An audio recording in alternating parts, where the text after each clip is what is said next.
నమస్కారం NSTV news కి స్వాగతం. నా పేరు సంధ్య. ముందుగా వార్తల్లోని ముఖ్యాంశాలు. ఎస్సీ వర్గీకరణపై సుప్రీంకోర్టు తీర్పును వ్యతిరేకంగా పోరాటం చేయవలసిన అవసరం ఉందని, వర్గీకరణకు మద్దతుగా తెలిపిన కేంద్ర రాష్ట్ర ప్రభుత్వాలపై తిరుగుబాటుకు సిద్ధం కావాలని దళిత బహుజన పార్టీ జాతీయ అధ్యక్షుడు, సుప్రీంకోర్టు న్యాయవాది వడ్లమూరి కృష్ణస్వరూప్ పిలుపునిచ్చారు. హైదరాబాద్ హిమాయత్ నగర్లోని పార్టీ కేంద్ర కార్యాలయంలో ఏర్పాటు చేసిన సమావేశంలో మాల మహానాడు నేతలతో కలిసి ఆయన మాట్లాడారు. వర్గీకరణపై సుప్రీంకోర్టు తీర్పు రాజ్యాంగ వ్యతిరేకమన్నారు. ఆర్టికల్ 341 నిబంధనలను ధిక్కరించి బీజేపీ మోడీ ఇచ్చిన స్క్రిప్ట్నే వర్గీకరణకు అనుకూలంగా తీర్పునిచ్చారన్నారు. భారత రాజ్యాంగము చెప్పిన పార్లమెంటు 341 అధికరణకి వ్యతిరేకంగా పార్లమెంటు యొక్క అధికారాలని వీళ్ళు సుప్రీంకోర్టు బెంచ్ వాళ్ళు చెల్లించుకొని మోడీ గారు ఇచ్చిన స్క్రిప్ట్ని వాళ్ళు చదివినిపించారు. దీన్ని మేము తీవ్రంగా ఖండిస్తున్నాం. ఇది రాజ్యాంగ వ్యతిరేకమైన తీర్పు. దీనికి వ్యతిరేకంగా దేశంలో ఉన్న కేవలం రాష్ట్రాలలో రాజకీయ పార్టీల యొక్క రాజకీయ ప్రయోజనాలను కాపాడుకోవడం కోసం మాత్రమే ఈ వర్గీకరణ ఈ తీర్పుని సుప్రీంకోర్టు ఇవ్వడం జరిగింది. ఈ తీర్పు వల్ల ఎస్సీ జాబితాలోని 59 కులాలలో ఎంఆర్పిఎస్ మాదిరి కులం పక్కన పెడితే 58 కులాల సామాజిక, విద్య, ఉద్యోగ, రాజకీయ భవిష్యత్తు దెబ్బతినబోతుంది.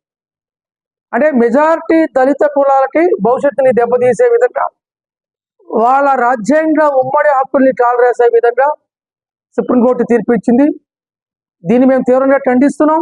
ఈ తీర్పు అమలు చేస్తామని తెలంగాణ రాష్ట్ర ముఖ్యమంత్రి రేవంత్ రెడ్డి గారు అసెంబ్లీలో ప్రకటించడం మేము ఖండిస్తున్నాం. మొన్న ఈ మధ్య జరిగిన ఎన్నికల్లో మాదిగ సమాజ వర్గం మొత్తం బీజేపీకి కృష్ణమాధ్ ద్వారా ఓట్లు వేయించారు. కానీ మాల సోదరులు, మాల ఉపకులాలు, దాదాపు దళిత కులాలన్నీ కూడా కాంగ్రెస్ పార్టీ నమ్మి ఓట్లు వేసి ఈ ప్రభుత్వం రావడానికి కారణం. కానీ ఆ దళితుల ఓట్లు, మెజార్టీ దళిత కులాల ఓట్లతోటి గద్దెనెక్కిన ఈ ముఖ్యమంత్రి రేవంత్ రెడ్డి వర్గీకరణ చేస్తామని చాలా సంబరాలు చేసుకుంటున్నాడు. ఆయన ఈ సందర్భంగా మేము రేవంత్ రెడ్డి ప్రవర్తనని, వాళ్ళ ప్రభుత్వ తీరుని మేము ఖండిస్తున్నాం. వర్గీకరణ చేస్తే మిమ్మల్ని రాజకీయ సమాధి చేయడానికి ఈ రాష్ట్రంలో దళితులు తిరుగుబాటు సిద్ధంగా ఉన్నారు. కాబట్టి సుప్రీంకోర్టు తీర్పుని వ్యతిరేకంగా రాష్ట్ర ప్రభుత్వాల యొక్క వర్గీకరణ అనుకూల చర్యలకు వ్యతిరేకంగా, వర్గీకరణకి ఎవరైతే మద్దతిస్తున్నారో ఆ రాజకీయ పార్టీలకు వ్యతిరేకంగా పెద్ద ఎత్తున తిరుగుబాటు చేయాలని, మాల ఉపకులాలకు వర్గీకరణ వ్యతిరేకించే దళిత కులాలందరికీ మేము ఈ సందర్భంగా దళిత బహుజన పార్టీగా, మాల మహానాడు సంస్థగా సంయుక్తంగా పిలుపునిస్తున్నాం. అందువల్ల ఈ నెల 29ని చెలో సెక్రటరియట్ పిలుపునిస్తున్నాం. పెద్ద ఎత్తున వేలాది మంది దళితులు, వర్గీకరణ వ్యతిరేక ఉద్యమకారులు, అంబేద్కరవాదులు, దళిత ఉద్యమ సంస్థలు అందరూ కూడా ఈ బీజేపీ కేంద్ర ప్రభుత్వం యొక్క మోడీ ప్రభుత్వ చర్యలకు వ్యతిరేకంగా, సుప్రీంకోర్టు తీర్పుకి వ్యతిరేకంగా, రాష్ట్ర కాంగ్రెస్ పార్టీ యొక్క ప్రభుత్వం యొక్క వర్గీకరణ అనుకూల వైఖరికి వ్యతిరేకంగా తిరుగుబాటు చేయాలని, రేవంత్ రెడ్డి ఇంటిని, సచివాలయాన్ని ముట్టించడానికి పెద్ద ఎత్తున తరలి రావాలని ఈ సందర్భంగా పిలుపునిస్తున్నాం. అదేవిధంగా ఆగస్టు 31ని ఆంధ్రప్రదేశ్లో చంద్రబాబు నాయుడు ఈ నివాసాన్ని, ఆంధ్రప్రదేశ్లో అమరావతిలో ఉన్న సచివాలయాన్ని ముట్టడించడానికి కూడా ఈ సందర్భంగా మేము పిలుపునిస్తున్నాం. ఇది రాజ్యాంగ నిబంధనల్ని తొంగలో దొక్కి రాజకీయ ప్రయోజనాలు ఇచ్చిందే సుప్రీంకోర్టు తీర్పు ఇచ్చింది. కాబట్టి ఇది కేవలం ఎస్సీల వర్గీకరణ సమస్యే కాదు.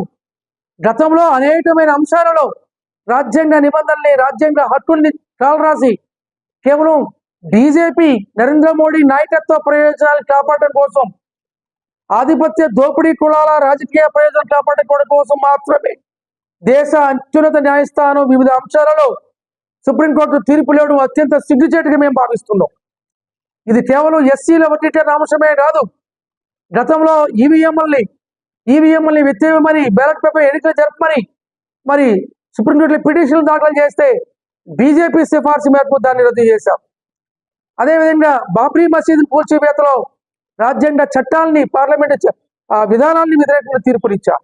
జమ్మూ కాశ్మీర్ రాష్ట్రాన్ని చీల్చారు. ఆర్టికల్ 360 ఆర్టికల్ తీసుకొచ్చారు. అలాగే క్రిస్టియన్లు, ముస్లింస్, ఇతర నిమ్న జాతుల యొక్క హక్కుల్ని కాళరాసే విధంగా భారత ప్రభుత్వం చేస్తున్న మనువాదుల చర్యల్ని సమర్థిస్తూ ఈ సుప్రీంకోర్టులో తీర్పులు వస్తున్నాయి. అనేకమైన మానవ హక్కుల్ని కాళరాసే విధంగా తీర్పులు వస్తున్నాయి. కాబట్టి అత్యంత సిగ్గుపడాల్సిన పరిస్థితి వచ్చింది. భారత రాజ్యాంగం జ్యుడిషియరీ వ్యవస్థకి ఒక స్వతంత్రమైన ఒక పాలసీ ఇచ్చింది, ఇది ఈ పని చేయండి అని. కానీ చట్టాలని, పార్లమెంటు విధానాలని, రాజ్యాంగ నిబంధనల్ని తుండలో తొక్కి దోపిడీ పాలక వర్గాల యొక్క ప్రయోజనాలు కాపాడటం కోసం మాత్రమే సుప్రీంకోర్టు రాజ్యాంగ వ్యతిరేకమైన తీర్పులు ఇస్తుంది. అందులో భాగంగానే ఎస్సీల వర్గీకరణ. ఇక్కడ మరింత దుర్మార్గం ఏంటంటే పార్లమెంట్ ప్రమేయం లేదు, జాతీయ ఎస్సీ కమిషన్ సిఫార్సు లేవు. భారత రాష్ట్రపతి ఎస్సీ ఎస్టీ కేసుల్లో, ఎస్సీ ఎస్టీ సంబంధించిన సామాజిక భవిష్యత్తు అంశాలలో ఖచ్చితంగా రాష్ట్రపతి ప్రెసిడెన్షియల్ యొక్క ఆమోదం తీసుకోవాలి. పార్లమెంటు ఆమోదాలు ఏ ఆమోదం లేకుండా వీళ్ళు ఇష్టం వచ్చినట్టు రాజ్యాంగాన్ని ధిక్కరించి ఆర్టికల్ 341 నిబంధన ధిక్కరించి ఇచ్చిన తీర్పుని బహిరంగంగా తగలబెట్టమని, ఈ రాజ్యాంగ వ్యతిరేక ఎస్సీ వర్గీకరణ సుప్రీంకోర్టు తీర్పుని బహిరంగంగా తగలబెట్టమని, చింపి తగలబెట్టమని ఈ సందర్భంగా మేము ఈ దళిత సమాజానికి, ముఖ్యంగా మాలా సామాజిక వర్గాలకు పిలుపునిస్తున్నాం. ఇది కేవలం రాజకీయ ప్రయోజనం. ఈ దేశంలో నిమ్న జాతులు, ఎస్సీలు, ఎస్టీలు, బీసీలు, మైనారిటీలు, ఇది కేవలం ఎస్సీల వర్గీకరణ అంశమే కాదు. సుప్రీంకోర్టు ఈ విషయాన్ని ఈ విధంగా వదిలేస్తే మొత్తం ఈ దేశ జనాభాలో ఉన్న దళిత బహుజనుల యొక్క రాజ్యాంగ, పౌర, మానవ హక్కుల్ని కాలరాసే విధమైన పార్లమెంట్లో చట్టాలు చేస్తే దాన్ని సమర్థించడానికి కూడా ఈ రాజ్యాంగ వ్యతిరేక సుప్రీంకోర్టు జడ్జెస్ కూడా సిద్ధంగా ఉన్నారు. అందువల్ల రాజ్యాంగాన్ని రక్షించుకోవాల్సిన సమయం ఆసన్నమైంది. ఇక్కడ మరింత దుర్మార్గం ఏంటంటే పార్లమెంట్ ప్రమేయం లేదు, జాతీయ ఎస్సీ కమిషన్ సిఫార్సు లేవు. భారత రాష్ట్రపతి ఎస్సీ ఎస్టీ కేసుల్లో, ఎస్సీ ఎస్టీ సంబంధించిన సామాజిక భవిష్యత్తు అంశాలలో ఖచ్చితంగా రాష్ట్రపతి ప్రెసిడెన్షియల్ యొక్క ఆమోదం తీసుకోవాలి. పార్లమెంటు ఆమోదాలు ఏ ఆమోదం లేకుండా వీళ్ళు ఇష్టం వచ్చినట్టు రాజ్యాంగాన్ని ధిక్కరించి ఆర్టికల్ 341 నిబంధన ధిక్కరించి ఇచ్చిన తీర్పుని బహిరంగంగా తగలబెట్టమని, ఈ రాజ్యాంగ వ్యతిరేక ఎస్సీ వర్గీకరణ సుప్రీంకోర్టు తీర్పుని బహిరంగంగా తగలబెట్టమని, చింపి తగలబెట్టమని ఈ సందర్భంగా మేము ఈ దళిత సమాజానికి, ముఖ్యంగా మాలా సామాజిక వర్గాలకు పిలుపునిస్తున్నాం. ఇది కేవలం రాజకీయ ప్రయోజనం. ఈ దేశంలో నిమ్న జాతులు, ఎస్సీలు, ఎస్టీలు, బీసీలు, మైనారిటీలు, ఇది కేవలం ఎస్సీల వర్గీకరణ అంశమే కాదు. సుప్రీంకోర్టు ఈ విషయాన్ని ఈ విధంగా వదిలేస్తే మొత్తం ఈ దేశ జనాభాలో ఉన్న దళిత బహుజనుల యొక్క రాజ్యాంగ, పౌర, మానవ హక్కుల్ని కాలరాసే విధమైన పార్లమెంట్లో చట్టాలు చేస్తే దాన్ని సమర్థించడానికి కూడా ఈ రాజ్యాంగ వ్యతిరేక సుప్రీంకోర్టు జడ్జెస్ కూడా సిద్ధంగా ఉన్నారు. అందువల్ల రాజ్యాంగాన్ని రక్షించుకోవాల్సిన సమయం ఆసన్నమైంది. దళితుల యొక్క ఉమ్మడి రిజర్వేషన్ని రద్దు చేసే హక్కు సుప్రీంకోర్టుకి ఎవరిచ్చాడు? పార్లమెంటు చేయాల్సిన పనిని సుప్రీంకోర్టుకి ఎవరు తీర్పులు ఇస్తారు? రాష్ట్రాలకి అధికారం లేదని గతంలో 2004లో మరి ఆనాటి ఉమ్మడి ఆంధ్రప్రదేశ్ ఇచ్చిన వర్గీకరణ జీవోని రద్దు చేస్తూ ఇది జాతీయ సమస్య, పార్లమెంటు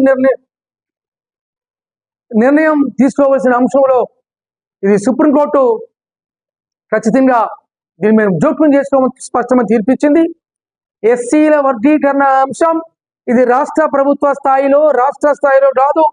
దీని ఒక ప్రత్యేకమైన నిబంధనలు భారత రాష్ట్రపతి యొక్క ఆమోదంతో పార్లమెంటు నిర్ణయించే అంశాన్ని అని ఆ రోజు తీర్పిచ్చింది.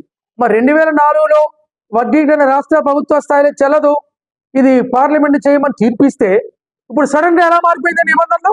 ఇప్పుడు chief justice DY Chandrachud bench ఈ 7 సభ్యుల్లో ఉన్న 6 సభ్యులు జడ్జిలకి వీళ్ళకి ఏమాత్రం రాజ్యాంగం పట్ల కూడా గౌరవం లేదు. ఆర్టికల్ 341 పట్ల వీళ్ళకి చిత్తశుద్ధి లేదు. రాజ్యాంగాన్ని కూనీ చేసి ఈరోజు సుప్రీంకోర్టు ద్వారా భారత రాజ్యాంగాన్ని కూనీ చేసిన హేయమైన సిగ్గుమాల్యమైన తీర్పు ఈ ఎస్సీల వర్గీకరణ తీర్పు అనేది మేము స్పష్టం చేస్తున్నాం.